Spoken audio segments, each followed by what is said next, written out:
최근에 윤석열 대통령과 가장 자주 만나는 것으로 보여지고 그리고 관저도 가장 자주 드나드는 것으로 지금 전해지고 있는 윤상현 의원과 저희가 전화 연결을 직접 해서 윤 대통령의 근황 등을 좀 물어봐 드리도록 하겠습니다. 나와 계십니까, 의원님? 예. 네, 안녕하십니까? 윤상현 의원입니다. 네, 예. 윤상현 의원님. 어제 영상 잘 보셨죠? 윤석열 대통령의 어떤 영상이 공개가 됐는데 저는 뭐 누가 보내줘가지고 얼핏 봤습니다. 네. 네. 그 관저 인근 돌면서 사실 뭐 어떤 얘기를 했는지 육성까지는 저희가 확인이 잘 안 되는데요. 아마 관저 인근 경호 상황들을 좀 둘러본 것 같습니다. 혹시 관련해서 어떤 얘기들을 했고 왜 저렇게 둘러보는 모습이 포착이 됐는지에 대한 설명을 좀 들어보셨습니까? 뭐 저야 뭐 이제 짐작컨대 네. 사실 그게 점심 식사 바로 이후거든요. 네, 12시 50분쯤이었죠.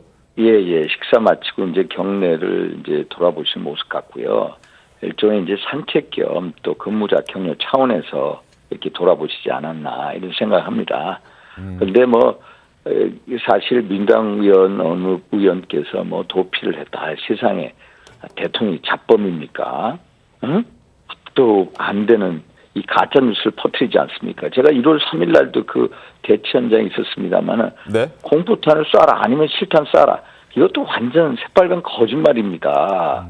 경호관들은요 공포탄 자체를 가지고 있지 않습니다. 네. 그래서 이런 식의 가짜 뉴스가 활개를 치고 그것을 선전선동하고 경호처를 갈라치게 하고 이런 거에 대해서 이제 정말로 저는 분개를 하는데요. 그렇다고 해서 뭐 대통령이 일부러 노출시켜서 뭐 연출한 건 아니고요. 네.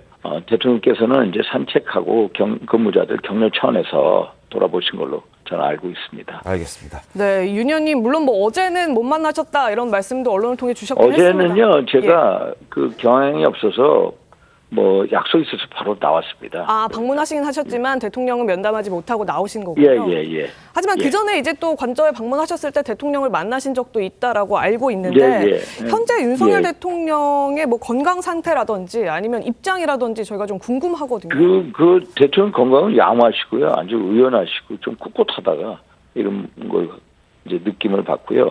예. 오히려 저희들 보고 고생이 많다고 또 그 밖에 보면 어제 밤에도 한 1000여 명의 시민분들이 계시거든요. 네. 오늘 제가 새벽에도 보면요. 제가 그 새벽에도 있었습니다. 거기에도 한 몇백 명, 한 300명, 400명 정도 애국 시민분들이 계셔요. 그래서 그런 분들한테 되게 죄송스러운 마음을 갖고 계셔요. 그래서 그런 상황이 있습니다. 또 변호사분들 만나서 이제 탄핵 심판 절차 이런 법적인 문제에 대해서 준비를 하고 계시고 그렇습니다. 심판 심리에 이제 참석할 계획이시기 때문에 그 부분에 대한 직접적인 준비를 하고 계시다. 그 윤석열 대통령의 모습은 공개가 됐습니다만 김건희 여사의 근황도 궁금해하는 분들이 있거든요. 그 부분은 알고 있습니까? 아니 김 여사님께서도 계속해서 뭐 근거 없는 소문과 뭐 여러 가지로 막 민당 주제의 선전선동 식으로 마녀사냥하지 않았습니까? 또 대통령을 지금 생포 작전 하겠다고 그러지 않습니까? 네. 아니 무슨 잡범입니까 대통령이요? 이런데 어떻게 김 여사가 심신이 편할 수 있겠습니까? 네? 저는 그렇게 알고 있습니다. 알겠습니다. 그리고 일각의 보도를 보면 최근 윤석열 대통령이 이제 술을 안 마시고 있다 뭐 이런 보도도 나오긴 했던데 그 부분도 조금 확인을 좀 하셨습니까? 아니 대통령이 무슨 알코올 중독자입니까? 아니 대통령은 사람 모이면은 저도요 그렇고 언제든지 편한 가운데서 격려 차원에서 할 수도 있고 그런데 지금은 어떤 여러 법적인 문제, 정치적 문제 이런 거에 대해서 이제 생각을 많이 하고 계시다 이렇게 말씀드리겠습니다. 알겠습니다.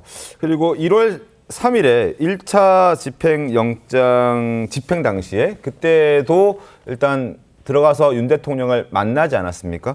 그때 주로 어떤 얘기들을 좀 나눴습니까? 그때 상황 좀 궁금합니다. 사실 그 공수처 1월 3일인가 그랬을 거예요. 공수처하고 이제 우리 경호처하고 일촉즉발의 이제 그 상황에 충돌 상황까지 가지 않았습니까? 그게 한 5시간 반인가 걸렸습니다. 네. 그래서 끝났는데 사실 공수처가 내란죄에 대한 수사권이 없습니다. 그래서 거기서 영장 청구한 게 명백한 불법이고 원천 무효다. 그것도 영장을 발부하면요. 공수처법 31조인가에 보면은 1심 관할 법원이 중앙지법이거든요.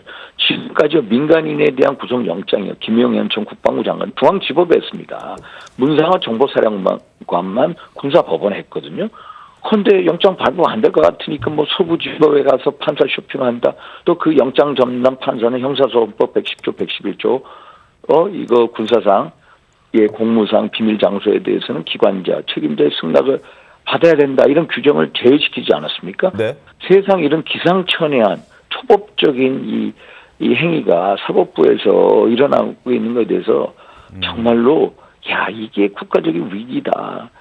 이런 거에 대해서 정말로 참 너무나도 심통해하세요. 아, 그 부분 이렇게 사법 시스템 붕괴에 대한 얘기를 주로 나누셨군요. 그러니까. 예. 그래서 이게 이 사법 시스템 하나만이 아니라 대통령께서는 이 나라 전체가 겉으로 보기에는 전혀 노멀하고 별 문제가 없어 보이는데 그 안에 보면은 너무나도 많은 붕괴되어 있는 것을 직접 보시지 않았습니까? 네. 제가 지난번에 헌법 77조 예를 들어서 전시사변 이에 준하는 국가 비상사태에 군사 겸할 수 있지 않습니까? 저도 그런 세 가지 요건에 대해서 동의를 못합니다. 그런데 대통령은요.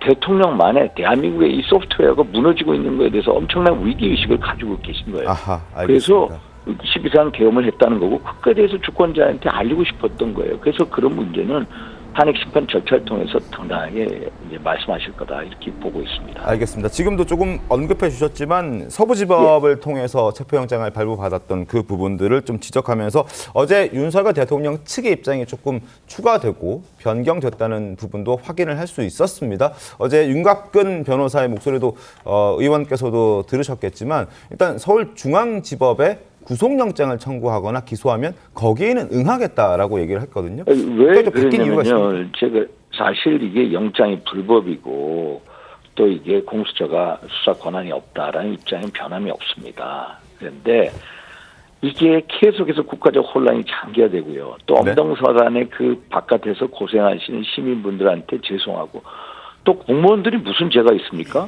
여기 경찰 특공대를 동원한다면 경찰 특공대? 솔직히 이게 위법한 거거든요. 이게 경찰 특공대 들어와서 예를 들어서 2009년도 같이 용산 철거민 참사 같은 게 나오면 어떻게 되겠습니까? 그래서 공무원분들도 이게 어떻게 이 소위 말해서 민주당의 이제 그 어떻게 보면 우리 측에서 노리개 역할을 하는 거에 대해서 하는 거에 대해서 어떻게든 막아야 되지 않습니까? 네. 그래서 공무원들이 불편해하고 또 외국 시민들도 희생이 따르고 이런 거에 대해서 고육지책으로 좋다 그러면은 너희들이 공수처법 31조에 나와 있는 대로 중앙지법에 영장 청구해라. 사전구속 영장 청구해라. 내가 가서 얘기하겠다.